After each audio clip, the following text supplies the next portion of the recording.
Hello বন্ধুরা, শুভ সকাল। দেখো আমি চলে এলাম একটা মিনি ব্লগ নিয়ে। দেখো আজকে আমাদের বাড়ি কি রান্না হচ্ছে। আমি বাপের বাড়িতে এসেছি। ও মাই, গরম জলটা কি জন্য করছো? ও, সয়াবিনে গরম জল দিলে ভালো টেস্ট হয়, তাই তো? গরম জল দিয়ে মানে ধুয়ে নিলে ভালো টেস্ট হয়। হ্যাঁ, এই দেখো বন্ধুরা কি জ্বালানিটা দেখো, এই জ্বালানি। আমার জল দাও একবার দেখাও বন্ধুদের।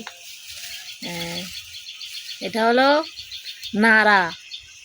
এই দিয়ে খড়েরই মতো, মানে ধান হলে ধান কেটে নিলে যেটা তার নিচের অংশটা, এটা কেটে শুকনো করে জ্বালানি করে। আর এই জল ফুটে গেছে, নামিয়ে নাও। আমাদের আজকের এই হবে সয়াবিন হবে, আলু দিয়ে ডাঁটা দিয়ে মাছ দিয়ে ঝোল হবে। মাছটা উপরে আছে, থাক, তার উপরে গেলাম না। আর এই নিম পাতা হবে, নিম পাতা ভাজা। নিম পাতা ভাজা কারা কারা ভালোবাসে? আমার তো ভীষণ ভালো লাগে। আজকে আমাদের এই রান্না হবে। ঠিক আছে বন্ধুরা, এই আমি মশলা করে রেখেছি, আদা জিরে টমেটো পেঁয়াজ কাঁচা লঙ্কা। আর ওই ভাত হচ্ছে আমাদের। ঠিক আছে বন্ধুরা, টাটা। আজকের ভিডিওটা এই পর্যন্ত। আবার নেক্সট ভিডিও নিয়ে পরে আসছি।